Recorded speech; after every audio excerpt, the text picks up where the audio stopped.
Sí, doctora.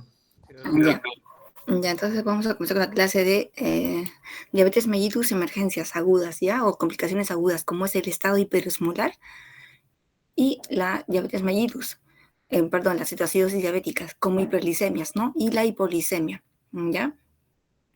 ¿Qué es lo que más frecuente vemos en los servicios de emergencia? Es la cetoacidosis diabética, ¿ya? Sea leve, moderado o severo, cualquiera de ellos, ¿ya? Pero el que tiene mayor mortalidad es el estado hiperosmolar, ¿ya? El que se resuelve más rápidamente, la cetoacidosis. El estado hiperosmolar, así como se instala lentamente, a veces hasta más de una semana, entonces también tiene mayor tiempo de resolución.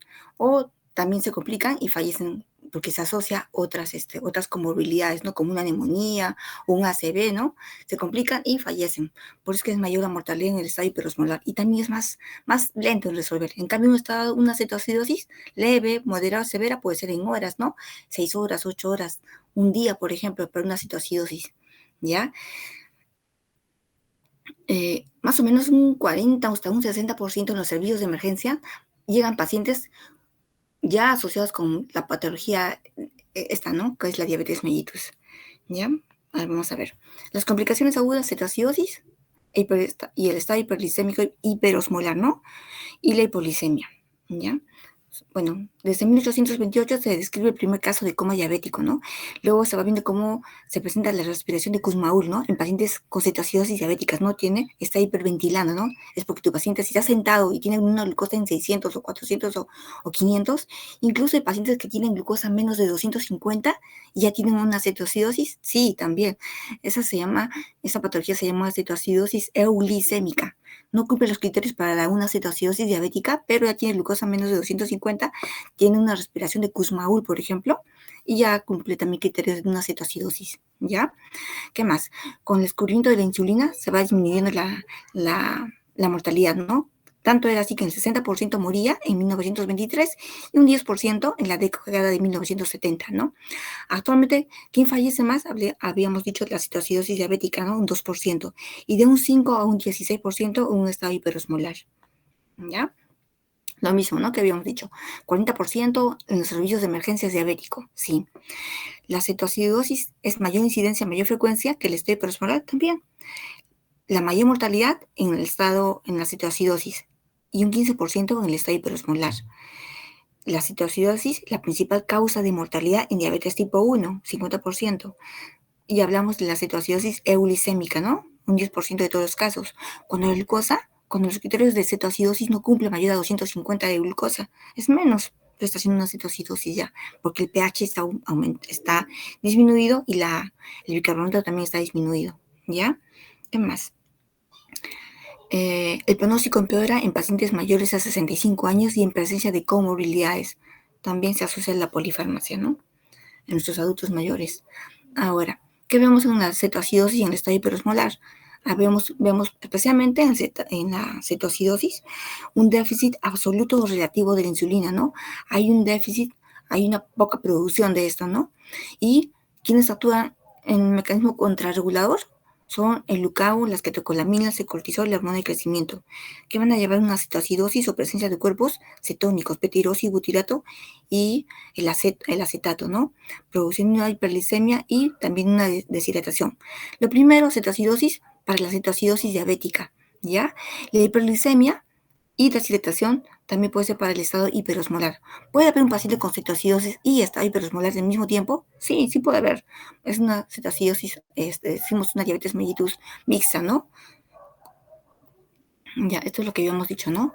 Entonces, estas hormonas contrarregulares aumentan el glucagón, catecolaminas, cortisol y hormona de crecimiento. Entonces, por varios mecanismos van a producir una hiperglicemia, ¿no? El primer caso, para una cetoacidosis va a haber un aumento de la lipólisis, ¿no? Aumento de acilglicerol, aumento de ácidos grasos libres, de los ácidos grasos libres a nivel del hígado, una citogénesis y va a aumentar la reserva calina. Por lo tanto, aquí va a haber una cetoacidosis. Esta es una cetoacidosis pura, ¿ya? Que también se acompaña de hiperglicemia, ¿no? Para el estado hiperosmolar también va a producir una hiperglicemia.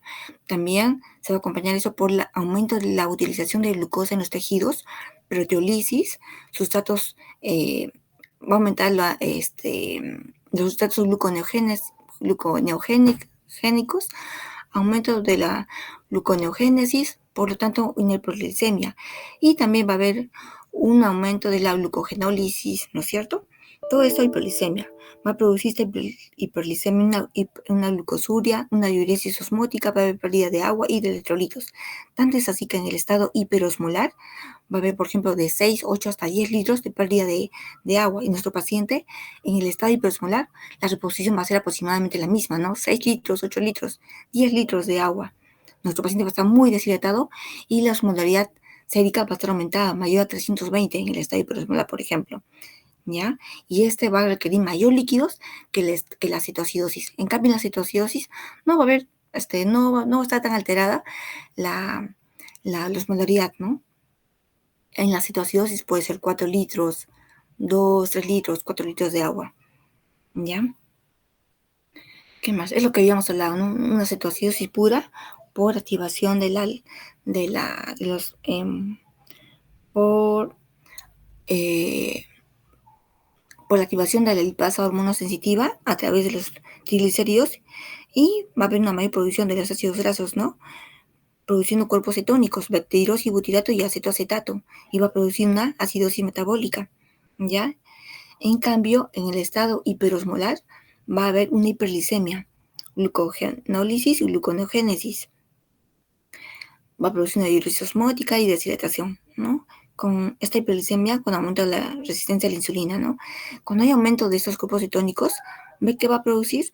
Estas hormonas contrarreguladoras, aumento de las citoquinas, ¿no? Proinflamatorias, ¿no? Interleuquina 1, la interleuquina 6, el alfa, eh, el alfa, interferón gamma, por ejemplo, ¿no? Alfa. A estas patologías los pueden, a una diabetes mellitus compensada, lo puede precipitar o puede ser descompensada por otros factores, ¿no? Generalmente, o más frecuentes son las infecciones, que puede ser una urosepsis, una neumonía, celulitis, ¿no? Las patologías agudas, ACVs, los síndromes coronarios, pancreatitis, ¿no? En endocrina, la tirotoxicosis más frecuente, y en otro tipo de factores precipitantes están el embarazo, la mal uso de la insulina, la, la polifarmacia, ¿no? También, o la concomitancia de uso de otro tipo de drogas, ¿ya? Los esteroides también te pueden producir hiperglicemia y diabetes también puede ser, ¿no? ¿Qué pedimos a nuestro paciente? Toda la bioquímica, ¿no? Más fácil, hemolgotés. El hemolgotés dilaga, que son 1 o 2 minutos. Toda la bioquímica, hemograma, glucosa, urea, creatina para función renal, por ejemplo. Depende, es crónico ya nuestro paciente. El hemograma para ver si un cuadro infeccioso, ¿no? La osmolaridad sérica, el análisis de orina, porque quizás está descompensado por una urosepsis, ¿sí? Si tu paciente está ventilando, hiperventilando, o está con secreciones, o está desaturando, una radiografía también, ¿no? Si tu paciente llega hipotenso, puede ser por la deshidratación, sí, también puede ser, ¿no? Un diabético de larga data, que llega hipotenso, 70-40, que puede ser también por una deshidratación severa en un estado hiperosmolar, sí. Pero ¿qué pasa si tu paciente lo hidratas, y no mejora, y sigue chocado? Hay que pensar, los diabéticos no tienen dolor torácico, ¿no? No siempre sienten dolor torácico. Entonces hay que tomar un EKG también. Si es un hipotenso, hay que hacer una ecovisión, ¿no? Un ecocardiograma, una ecovisión. De repente está infartándose de manera silenciosa. Pacientes hipotensos, que no solo por deshidratación, también puede ser un shock cardiogénico asociado, ¿ya? Elevan la amilasa lipasa, también elevan, pero no tanto al diagnóstico de una pancreatitis, ¿no? A 3 veces más amilasa lipasa sobre su basal. Sí te elevan, por eso que también te da dolor abdominal cuando hay una cetoacidosis diabética especialmente, ¿ya? Vamos, su paciente estamos desfocalizando, ¿no? Buscando la causa de que te pueda dar una cetoacidosis, ¿no? O un estado hiperosmolar. Entonces, hay que hacer cultivos, urocultivo de frente, examen de orina y urocultivo. Y hemocultivos también, porque también pueden ser usuarios de otras patologías, o de repente ingresado a tu hospital hace 2 meses, ¿no? Y hay que hacer hemocultivos también. O ha estado en otra clínica, en otro centro de salud, por ejemplo. Hemocultivos también. Basta que haya estado en dos días o máximo 2 días o 3 días en otro lugar, hay que hacer hemocultivos, ¿ya? ¿Qué más decimos? Eh, la cetoacidosis diabética, ¿por qué se caracteriza? Hiperglicemia, anemia elevado, una acidosis metabólica, cetonemia o cetonuria. ¿Cuáles son los criterios bioquímicos para su diagnóstico? La hiperglicemia, ¿no? Mayor a 250, el pH menos de 7.3, bicarbonato menos de 15. Estos criterios, como son criterios de una cetoacidosis diabética, o sea, por lo que el paciente ingresa, o nosotros decimos paciente con cetoacidosis diabética, también son los mismos criterios para una resolución de una cetoacidosis diabética. O sea, tu glucosa debe estar menos de 250, el pH tiene que estar mayor a 7.3, bicarbonato 16, 18, 20 para una resolución de una cetoacidosis diabética. Son los mismos criterios que usamos para un paciente, decimos, paciente que ya está, paciente que ya está, ya tiene criterios de resolución de una cetoacidosis diabética. ¿Ya? Son los mismos criterios que también se pregunta el examen, ¿no? Criterios de resolución y criterios de una cetoacidosis diabética. ¿Ya? ¿Qué más? Manifestaciones clínicas. Signos y síntomas que evolucionan en menos de 24 horas. Sí, la cetoacidosis es más rápida que un estado hiperosmolar que puede ser una semana, por ejemplo. Te puede dar dolor abdominal también. Incluso te eleva amilasa lipasa, ya, pero no al rango de una pancreatitis. ¿Qué te puede dar también? Náuseas, vómitos, hay deshidratación. ¿Cómo están las mucosas? Están secas, ¿no? Secas, deshidratadas, no pueden ni formar saliva, no pueden ni siquiera, por ejemplo, no pueden ni, están los labios resecos, ¿no? No pueden ni formar saliva, está asténico, ¿no? También las síncopes, ¿no? Poliuria, polifagia, pérdida de peso, ¿no? Polidipsia y también apatía, ¿no? Está cansado, fatigado. Respiración y Kussmaul, también taquicardia e hipotensión. Está deshidratado, ¿no? Está taquicárdico tu paciente, ¿ya? Puede estar con trastornos sensorios, sí, comatoso, está con soporoso, ¿no? Incluso te puede llevar en los... Bueno, esto no te lleva tantas convulsiones. Quien te lleva más a convulsiones es el estadio hiperosmolar, pero este no, ¿ya? ¿Qué más? Estos son los tipos de clasificación de una cetoacidosis diabética, leve, moderado y severo. Según que todos tienen glucosa mayor a 250, ¿sí? Ya. ¿Qué más? Lo que se diferencia es en el pH y en el bicarbonato y el trastorno sensorio, ¿no? Leve, de 7.25 a 7.30. El nivel de bicarbonato de 15 a 18, leve. ¿Y cómo está el sensorio? Está alerta, tu paciente está despierto, ¿no? En cambio, en el severo, ¿cómo está? pH menos de 7, el bicarbonato está menos de 10. ¿Cómo está tu paciente? Está estuperoso, comatoso, ¿no? Ese es entre leve y severo, ¿ya? ¿Qué más? ¿Hay diagnóstico diferencial? Sí. Mutpiles, ¿no? El diagnóstico diferencial, que es metanol o el alcohol adulterado, ¿no? La uremia, pacientes con síndrome, pacientes con enfermedad renal crónica con incremento de los azoados, ¿no? Que es creatinina y urea especialmente, y te hace acidosis metabólica, también te hace, ¿ya? También la diabetes con cetoacidosis, pero alcohólico y también por la inanición. La ingesta de propilenglicol, acetaminofeno, paracetamol, metformina, te produce una cetoacidosis diabética también. Etilenglicol, los, los disolventes también te produce, ¿ya? Las sustancias que usamos para limpiar también te producen cetoacidosis diabética. ¿Qué pasa si tu paciente, tú piensas que es una cetoacidosis, si no? Incluso te llena tu paciente con pH 6.9, bicarbonato en 4 o 5, y tú administras tratamiento. ¿Qué administras? Insulina, hidratación, ¿no? Y bicarbonato y todo eso.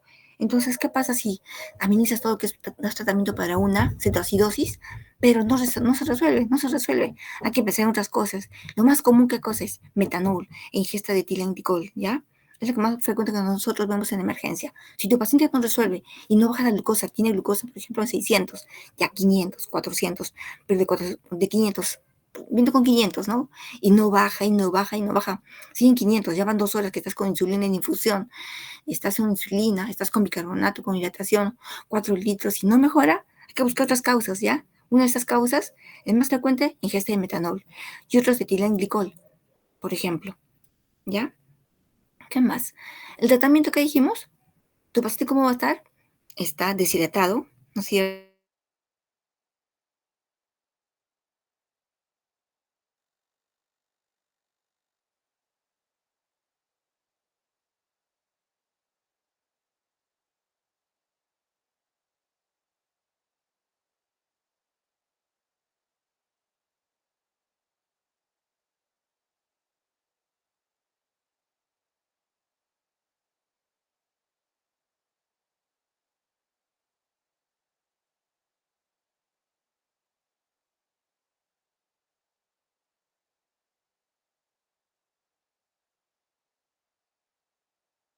tu paciente, así esté con glucosa en 200,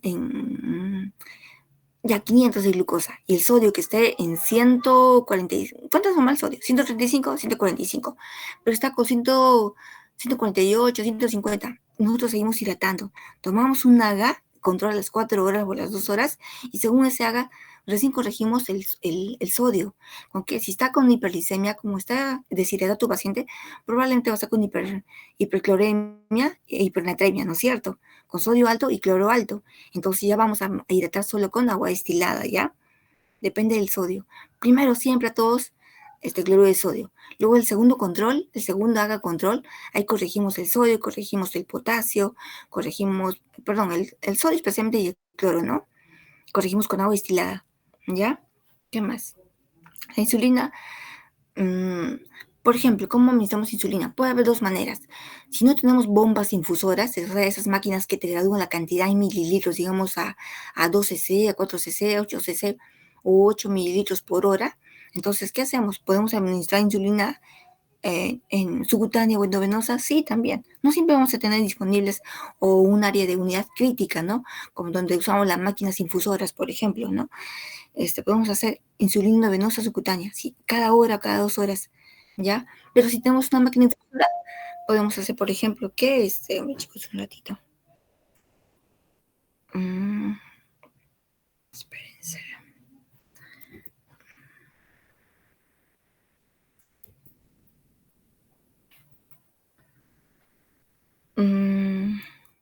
Ya, es lo que decíamos de la cetoacidosis diabética, ¿no?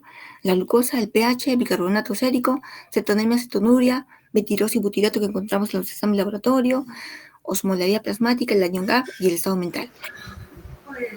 Doctora, disculpe, no está compartiendo. Ay. Ya, chicos, esperen.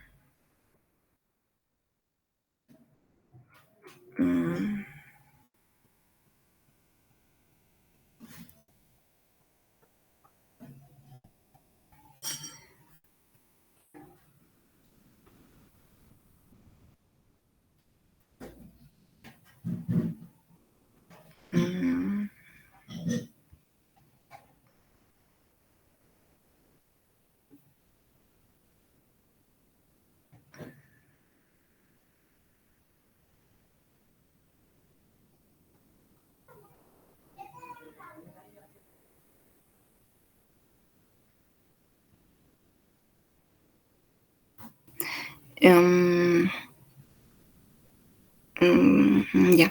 ¿Sí van a ver la pantalla? Chicos. Sí, doctora.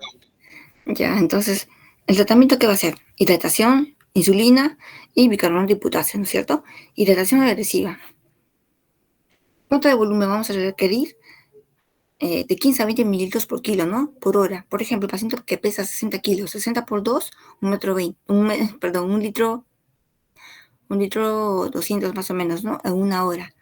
Incluso de 1 a 1.5 litros por hora en el adulto, ¿ya? Eso es en la primera hora. Luego, a partir de la segunda hora, de 250 a 500 mililitros por hora en infusión. ¿De qué dependerá la concentración de sodio de lo que hablamos hace rato, ¿no? Si el sodio está mayor a 145 o 150, por ejemplo, cambiamos ya no a cloruro de sodio, sino vamos a administrar vamos a administrar agua destilada con una ampolla de hipersodio, por ejemplo, ¿no? Y seguimos hidratando, ¿ya? Entonces, ¿qué más? Aparte del cloruro de sodio, cuando ya la glucosa de 500, 400, como nosotros tomamos el Molcotés cada hora, indicamos a la enfermera en tu RP, tiene que ser el Molcotés cada hora, cada hora. Entonces, si estaba glucosa en 500, 400, 300, 200, 250, ahí recién la administramos destroza 5%, con una ampolla de hipersodio, por ejemplo, si tu paciente está con hipernatremia, ¿ya? Y ¿por qué? Porque como estamos con infusión de insulina, nos podemos ir al otro extremo, ¿no? A la hipoglicemia, lo que queremos evitar. Por eso administramos dextrosa al 5%. ¿Y qué pasa si tu paciente no queremos hidratarlo tanto? Es un cardiópata, por ejemplo, ¿no? Entonces, no administramos dextrosa al 5%, podemos administrar ¿de cuánto? Dextrosa al 10%. Si administramos dextrosa al 5%, más o menos estaremos pasando ¿a cuánto? A 30 gotas por minuto, por ejemplo, ¿no? a 30, 40 gotas por dextrosa al 5%, pero si estamos al 10%, más o menos 20 gotas al 10%, ¿ya? ¿Administramos también cloruro de sodio? Sí, tenemos que hidratar a tu paciente o agua destilada según cómo esté tu sodio, ¿ya? Entonces, administramos o agua dextrosa administramos dextrosa 5% o al 10% según el estado del paciente. Lo otro, concomitantemente, vamos también pasando o cloruro de sodio o agua destilada, depende cómo está el sodio, ¿ya? ¿Qué más? Vamos tomando glucosa cada hora de glucosa, ¿ya? ¿Cómo vamos a determinar la cantidad de agua o el déficit de agua? Por ejemplo, 0.6, el déficit de agua según esta fórmula, ¿no? 0.6 por peso corporal por el sodio actual sobre 145 menos 1, ¿ya? Es la cantidad de agua que vamos a infundir. ¿Qué más? ¿Qué más vamos a usar? La insulina, ¿sí? La insulina, ¿cuál es el objetivo de la insulina? Conducir glucosa al interior de la célula, conducir el potasio o ingresar potasio a la célula, invertir el catabolismo, ¿no? Bloquear la descomposición de los ácidos grasos, bloquear la descomposición de las proteínas en cuerpos cetónicos, ¿no? Entonces, ¿qué pasa? Si el potasio de nuestro paciente está, ¿cuánto es mal potasio? De 3.5 a 5.5. Si está de 4 a 5, normal. Continuamos con la infusión de insulina, ¿ya? Hidratación e infusión de insulina. Pero si está menos de 3.3, hay que administrarle potasio. Porque como vamos a administrar insulina para bajar el potasio, te va a ingresar potasio a la célula, entonces vamos a colocar, por ejemplo, o retos de potasio en cloruritos de 100, retos de potasio, una ampolla de cloruro de potasio, cloruro de potasio en cloruro de 100, vamos administrando, por ejemplo, media hora, ¿no? Y vamos concomitantemente administrando insulina o esperamos aunque sea media hora que pase por lo tanto, vamos pasando y nuestro potasio ya está, por ejemplo, en valores normales, no está en 4, y entonces continuamos nuestro cloruro grande, el de litro, vamos administrando y le agregamos potasio, ya para no estar pasándole por retos, mientras que estamos usando insulina, ¿ya? Por eso es que nuestra tomamos cada 4 horas, cada 4 horas, para ver cómo está el potasio, cómo está la insulina, cómo está el sodio y cómo está el cloro, ¿ya? La meta del descenso de la glucosa, ¿cuánto debe ser por hora? De 50 a 70 miligramos por decilitro o el 10% de la glicemia al ingreso de la primera hora, ¿ya? ¿Qué pasa si no baja de 50 a 70 por cada hora? Es que hay algo, ¿no es cierto? De repente no es una cetoacidosis diabética, de repente es etilenglicol, metanol, ¿cierto? Que busca otras causas si no baja, ¿ya? ¿Qué más? Esto es lo que llamamos la terapia de insulina, ¿no? Que puede ser intravenosa, que puede ser, por ejemplo, administramos, ¿cuánto pesa tu paciente? Ya 70 kilos, 0,1 unidad por kilo, son 7 unidades, que puede ser endovenoso, luego continuamos en una bombita de infusión, agarramos un cloruro de sodio, introducimos 100 unidades de insulina y vamos pasando a 7 cc por hora, ¿ya? Decíamos que pesa 70 kilos, entonces lo primero, 0,1 unidad por kilo, es decir, 7 unidades endovenoso en bolo, y luego continuamos con la infusión a 0,1 por kilo por hora, o sea, 7 cc por hora, ¿ya? Si va bajando, por ejemplo, la glucosa a 50, 70, que es nuestra meta, también va disminuyendo la infusión. Si a 7 cc por hora, va bajando a la mitad, que es a 3.5 cc por hora. Si ya está en dextrosa e insulina 250, ¿no? Que es cuando le agregamos la dextrosa, también vamos bajando la insulina, la infusión de insulina. Y no a 3.5, sino, por ejemplo, puede ser a 2 cc, a 1 cc, hasta que cumpla los criterios de resolución. ¿Qué pasa si tú no tienes una unidad de críticos, no tienes esas bombas infusoras o esas máquinas? Entonces podemos hacer una administración subcutánea de insulina también. Administramos lo mismo, ¿no? 0.2 unidades por kilo, es decir, 14 unidades de insulina R o rápida en bolo, y luego cada 2 horas la misma cantidad, hasta que cumpla los criterios de resolución de la insulina, ¿ya? ¿Qué pasa si ya estamos en los criterios de resolución de insulina? ¿Cómo quitamos ahora? ¿Cómo retiramos la insulina? Hacemos el famoso traslape. Traslape es cuando ya vamos a retirar la insulina endovenosa y vamos a continuar con la subcutánea. Hacemos un requerimiento total. Sumamos todo el requerimiento en 24 horas, digamos que sean 70 unidades de insulina R que hemos usado. Lo dividimos en 3 partes, ¿ya? O en 2 tercios, ¿no? En 2 tercios. Esos 2 tercios cogemos. Los 2 tercios cogemos y lo partimos en 2. Por ejemplo, si es 50, si es 60, 40 unidades, de las 60 unidades que hemos usado todo el día de 24 horas, esas 40 unidades, que es 2/3, 40 unidades vamos a dividir así. 10 tercios o 10 unidades en la mañana y la noche hace otras 30 unidades. ¿Ya? Así vamos a dividir la insulina R. Ese traslape de insulina. Y las otras 10 unidades que quedaban, las otras 20 unidades, que como era 60, de 40 a 60 eran 20 unidades, eso vamos a dividir en dos. Insulina NPH, ¿ya? 10 en la mañana y 10 en la noche, de insulina NPH. A insulina R era lo que habíamos dicho de los 2/3. ¿Qué más? El potasio. Hablamos que debe mantenerse entre 4 y 5, ¿no es cierto? Entre 4 y 5. Si está entre eso, no administramos potasio, pero si es menos a 3.3, administramos un reto de potasio, ¿no? Un reto de potasio en cloruro de 100 y luego ya agregamos una ampolla de potasio a cloruro de sodio, ¿ya? El bicarbonato. ¿Su uso es controversial? Sí, porque hay estudios que dicen que si nosotros agregamos bicarbonato a un paciente con citoacidosis diabética, entonces puede incrementar el riesgo de hipocalemia, puede haber disminución de la captación tisular de oxígeno, puede haber edema cerebral y trastornos de la función cardíaca. ¿Cuándo es indicado el bicarbonato? Cuando el pH está menos de 6.9. Es indicación de bicarbonato. Cuando el bicarbonato cuando el pH está menos de 6.9. Ya, ahí es indicación de bicarbonato. ¿Qué más? ¿Cuánto vamos a administrar de bicarbonato? Existe la fórmula, ¿no? ¿Cuál es la fórmula? Es 0.3 por el peso corporal en kilogramos más por el exceso de bases. Todo esto es la cantidad de mililitros. Digamos que sea 200, ya 100, 200 miligramos de bicarbonato o 1000 equivalentes de bicarbonato. Cada ampolla de bicarbonato tiene 20 mil equivalentes, ¿no?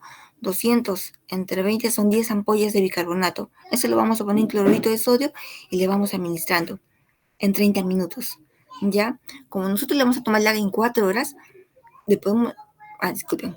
Entonces, le vamos a poner esas 10 ampollas, ¿no es cierto? Dice que la mitad se pone en bolo, en infusión endovenosa, ¿no? Y luego el resto lo dividimos en 8 horas. Pero como nosotros le vamos a tomar el agua en 4 horas, vamos a ver si se ha corregido o no. ¿Qué pasa si no se ha corregido? Le podemos volver a calcular lo mismo y de repente va a requerir, digamos, 10 ampollas otra vez. Le volvemos a administrar las 10 ampollas, ¿no? Perdón, la mitad, ¿ya? Entonces, ya el resto, si ya comienza a corregir, entonces le vamos administrando ya lo que quedaba en 24 horas.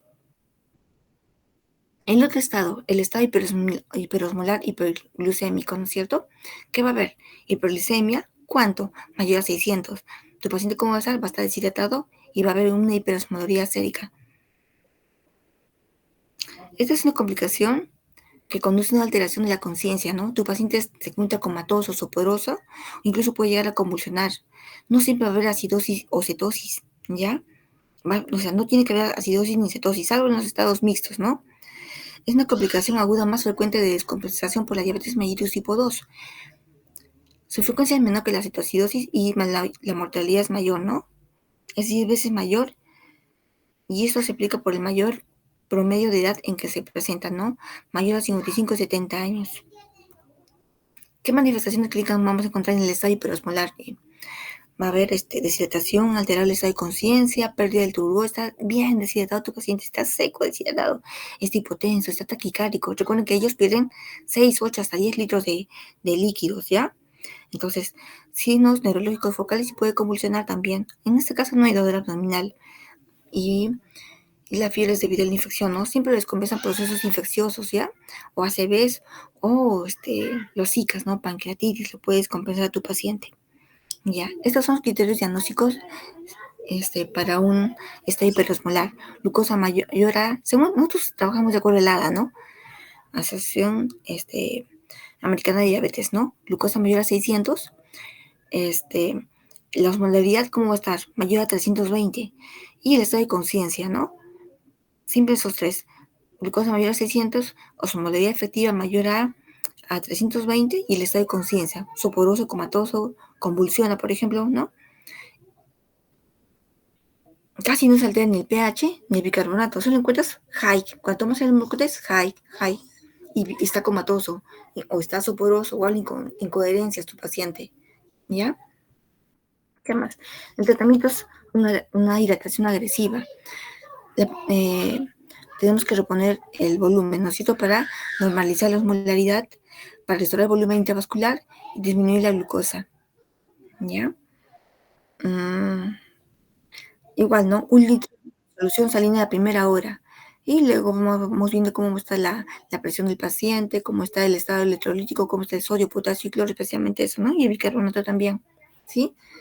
Y hay que ver el equilibrio hídrico positivo, ¿no? 6 litros, 8 litros de tu paciente. Igual que el estado, que la citocidosis, cuando la glucosa ya está, en este caso, la glucosa ya está bajando.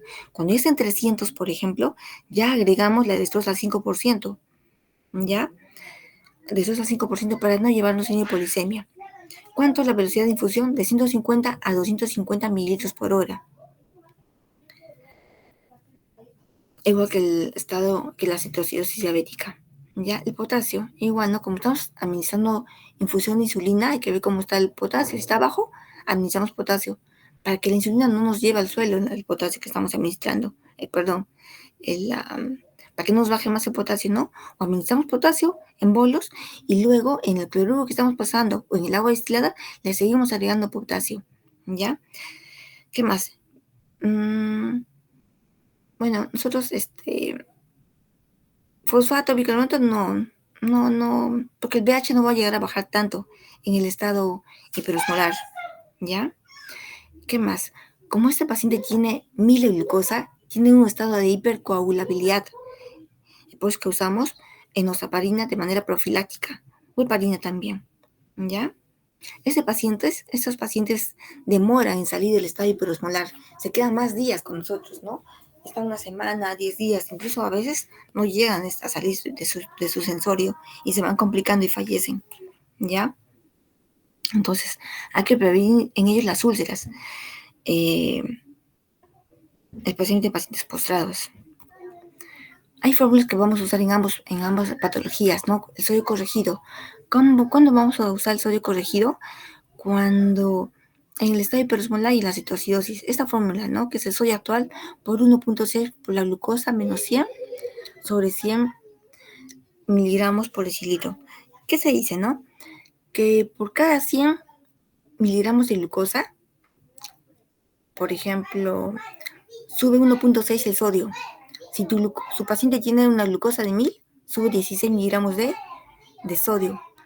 Supongamos que tu sodio sea 150 más 16 miligramos son 156 miligramos. Ese es el sodio corregido. Y con ese sodio corregido, nosotros vamos a sacar la osmolaridad plasmática, ¿ya? Entonces, entonces, 2 veces el sodio, 2 veces por el sodio corregido, digamos 156 más el potasio, más la glucosa, digamos 1000, entre 18, que es entre 18, nos va a dar una osmolaridad más. Por ejemplo, nos da una osmolaridad de cuántos, 320, 330, por ejemplo, ¿no? Entonces ya hablamos de un estado hiperosmolar, ¿sí? Y el déficit de agua, ¿no? Que es lo más común que usamos, 0.6 por kilo por 1 sobre 140 del sodio sérico que tenemos. Lo mismo, ¿no? Lo mismo que hablamos, ¿no? Predominio de cetoacidosis y el pH menos de 7.3 y un pH menos de 7.0 cuando es una cetoacidosis grave, ¿no? Y en la cetoacidosis no se afecta la osmolaridad plasmática, ¿ya? Tampoco en cambio el estado hiperosmolar sí se afecta, ¿no? Una deshidratación severa, hiperosmolaridad media a 320, ¿no? Y el estado de conciencia está aumentado, está alterado. Incluso tu paciente llega comatoso. A veces los llegas a intubar todavía porque el Glasgow o el sistol es tan bajo, ¿no? Glasgow 8, ¿ya? La otra patología aguda, ¿cuál es? La hipoglicemia, ¿no? Que es sí, pues llegan frecuentemente a emergencias, sí, porque generalmente usan, ¿qué es lo que más frecuente vemos? Que usan glibenclamida, ¿no? Es un hipoglicemiante, no toman desayuno, o no han almorzado, o están con una patología descompensada, una complicación aguda como una neumonía, una infección urinaria, y no o tiene trastorno sensorial y le siguen aplicando insulina, o incluso le dan pastillas de glibenclamida o insulina, y están ya con hipoglicemia a nuestro servicio. A veces también no se dan cuenta desde cuándo tienen trastorno sensorio, incluso están toda la noche, y cuando llegan a nuestra emergencia, si le pongamos testos al 33% y no responden, tienen hipoglicemia prolongada, no sabemos de cuántas horas, ya no responde y se quedan así, comatosos, ¿no? Paciente con coma hipolicémico que no responde a la administración de glucosa y luego de corticoides también. A veces el daño es prolongado también, ya no responde. Tomografías normales, ¿ya? Entonces, la hipoglicemia es cualquier episodio de concentración plasmática de glucosa anormalmente baja, ¿no? Con o sin síntomas, en que el individuo se expone a un daño, ¿ya? Hipoglicemia, menos de 70 miligramos, ¿no es cierto? Sea venosa o sea capilar. Hipoglicemia grave, menos de 40 miligramos. Sabemos que la glucosa es indispensable para el metabolismo cerebral. ¿Consume cuánto? 120 gramos diarios, ¿ya? Si el cerebro no sintetiza glucosa, que se almacena como glucógeno, en cantidades pequeñas se mantiene por pocos minutos su metabolismo. El sistema contrarregulador tiene gran importancia ya que previene o limita la hipoglicemia, ¿no? Te va advirtiendo ya, ¿no? ¿Qué más?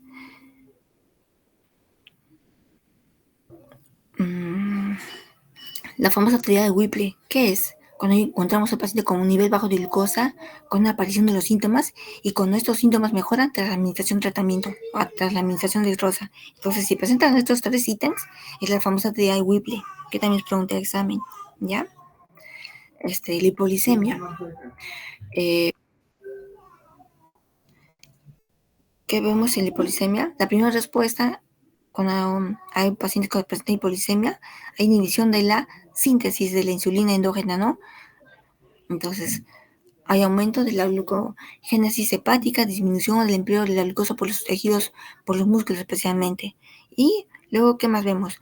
Hay aumento en el empleo de otras fuentes de energía, como son los cuerpos cetónicos, aumento debido al descenso de la síntesis de insulina y aumento del lactato, ¿no? Obtenido a partir de la reserva de glucógeno de los astrocitos. Por tanto, ¿qué es lo que te lleva a una hipoglicemia? Hablamos de la insulina, pacientes con falla renal, con daño hepático, con patologías digestivas, baja brusca de peso, ejercicio intenso, inadecuado, sin aporte o poco aporte de los carbohidratos, ¿no? El alcoholismo también te lleva a la hipoglicemia, ¿ya? Es lo mismo, ¿no? Lo que hablamos, lo mismo también, insulina, los antidiabéticos orales, ¿no? Ayunas, vómitos, diarreas, ya. La hipoglicemia tiene su principal reflejo clínico en cambios neurológicos, ¿no? Síntomas iniciales. Hay respuesta del sistema nervioso autónomo. Hay colinérgicos y adrenérgicos. Los adrenérgicos, palpitaciones, temblor, ansiedad. Como que les va a pasar algo, no sienten tan ansiosos. Temblor. Ya saben que algunos pacientes, como ya son varias veces que usan glucosa, perdón, insulina o usan los antidiabéticos orales, sienten esos síntomas, ¿no? O también están sudorosos, tienen hambre, tienen necesidad de comer, ¿no? Porque ya sienten ansiedad, ¿no? Parestesias, por ejemplo, ¿no? Pero si esta hipoglicemia es prolongada, te vienen los síntomas neuroglucopénicos, ¿no? Que puede haber dolor de cabeza, alteración del comportamiento, irritabilidad, agresividad, grados de disminución del nivel de conciencia llegando al coma. Te puede convulsionar, sí, incluso te puede focalizar, puede ser una ACV que focaliza, ¿ya? Este es un cuadro donde se ve los síntomas según el nivel de conciencia, ¿no? De 68 a 70 según los criterios de la ADA. Hay supresión de la secreción endógena de insulina pancreática, ¿no? Y respuesta del glucagón, de la epinefrina, que te va a producir aumento de estos neurotransmisores, ¿no? De la epinefrina y la acetilcolina. Los síntomas autonómicos, temblor, ansiedad, palpitación, lo que habíamos hablado anteriormente. Y según la sociedad o la agencia europea de medicina, la hipoglicemia de 50 a 70 se va agregando ya no solo los síntomas autonómicos, sino también los síntomas neuroglucopénicos, ¿no? Debilidad, letargia, confusión, visión borrosa, cefalea, convulsiones. Convulsiones cuando ya sale glucosa menos de 30 ya, ¿ya? Lo mismo que habíamos hablado, ¿no? Nivel 1, 2 y 3. De 54 a 70, nivel 1. menos de 54 en nivel 2, y con alteración del sensorio o que requiere asistencia, entonces nivel 3. ¿Ya? ¿Qué administramos? Llega tu paciente con glucosa, te está focalizando, convulsionando, tomamos la glucotest y vemos una glucosa en 30, ¿no? Porque ya está como un ACV. ¿Qué administramos? Buscamos vía periférica, 2 vías periféricas y dextrosas de cuánto? Al 33%, 4 ampollas de dextrosa al 33%, que equivalen a cuánto? 6.6 gramos de glucosa, ya, en 1 a 3 minutos. Y luego continuamos. La guía te dice destroza al 10%, ¿ya? Nosotros a veces no tenemos siempre destroza al 10%, no importa, destroza 5% o destroza al 10% con un hipersodio, ¿ya? No administramos todavía potasio porque no sabemos cómo es la función renal. Es lo que administramos. ¿Qué más? ¿Qué pasa si tu paciente sigue haciendo hipoglicemia? Sigue haciendo hipoglicemia. Entonces, le agregamos hidrocortisona si miramos endovenoso o administramos glucabo, ¿no? Intramuscular o subcutánea. ¿Qué pasa si sigue haciendo hipoglicemia? Ya va más de... le tomas el glucotés cada 2 horas y glucosa baja y sigue sensorio con trastorno sensorio, administramos glucosa 50% por vía intravenosa, ¿no? Que puede ser como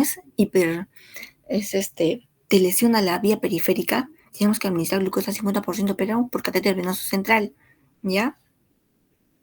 Hay que recordar que hay que buscar la causa que está produciendo la hipoglicemia, que puede ser la ingesta de medicamentos, no haber ingerido alimentos, por ejemplo, cuando damos metformin, cuando damos glibenclamida, cuando usamos la insulina, cuando hay pacientes adultos mayores que entre ellos se administran, ¿no? Cuida un adulto mayor, cuida a otro adulto mayor, le administra 2 veces, 3 veces insulina, se olvidan, ¿ya? También, o cuando hay, ¿qué pasa si tiene tanta hipoglicemia? Los pacientes renales, a ellos es que está cuidando. A ver si le ponemos retos le ponemos sustancias polarizantes cuando tiene hipercalemia. Hay que ver en ellos también, por ejemplo. Dice la enfermera, pues que no responde tu paciente. Pero es porque es paciente renal y demora la insulina en nuestro paciente y es hipoglicemia también. Nuestro paciente que está ya internado u hospitalizado, que ya hace hipoglicemia prolongada también, ¿ya? Hay que buscar qué causa le ha producido la hipoglicemia. ¿Qué más? Bueno.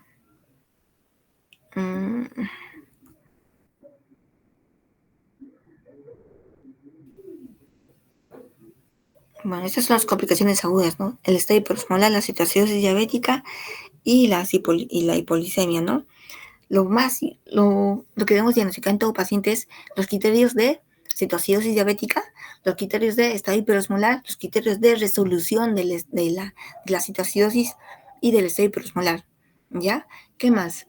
El tratamiento, ¿no? En ellos, ¿qué cosa es? El paciente en las hiperglicemias, con cetoacidosis y hiperinsulemia, hiperosmolar, es hidratación, insulina y corrección de los electrolitos, ¿no? Bicarbonato, sodio, potasio. Cuando hablamos de corrección de cloro, de sodio también hablamos de cloro, ¿no? Porque miramos cloro de sodio. Ellos van de la mano, ¿ya? Entonces es hidratación, insulina y corrección de electrolitos, que es potasio y cloro, ¿ya? Y sodio. Y bicarbonato solo se administra si es que el pH está menos de 6.9. No es cuando sea igual, no, tiene que ser menos de 6.9, ¿ya? Todo lo que he mencionado son preguntas básicas, son criterios básicos para que debemos saber cuando estamos internitos, ¿no? ¿Por qué? Porque nosotros cuando ustedes van a estar solitos en un hospital, por ejemplo, tomas el AGA y es que define dónde se va tu paciente. Se va para tópico a pasar las 8 horas, 12 horas, por ejemplo, porque no siempre no hay tanta cantidad de médicos como está sucediendo ahora. O si tu paciente depende se va a ir a trauma shock y que necesita una dilatación agresiva, una corrección del medio interno, ¿no? ¿Sí? Para eso es importante los criterios de cetoacidosis, de estado hiperosmolar, o por qué tu paciente no responde, ¿no? Al sensorio, ¿no? Hay pacientes que toman, es lo que vemos, ¿no? Pacientes que encuentran glucosa high, solo pasan a tópico, no le toman el AGA y solo ponen insulina en corrección, le ponen insulina en 7 unidades, ¿no? Según la escala correctiva, nada más hidratación. Pero van a las 4, 6 horas, 8 horas, o ya en el día, por ejemplo, lo vemos y el paciente está comatoso. Está comatoso, no responde, ¿no? Tu paciente incluso está saturando 92, 90 y 88, porque así está su sensorio, ¿no? Está bajando. Entonces, le tomamos el AGA y sale con un estado hiperosmolar. Por eso es importante, ¿ya? ¿Alguna pregunta, chicos?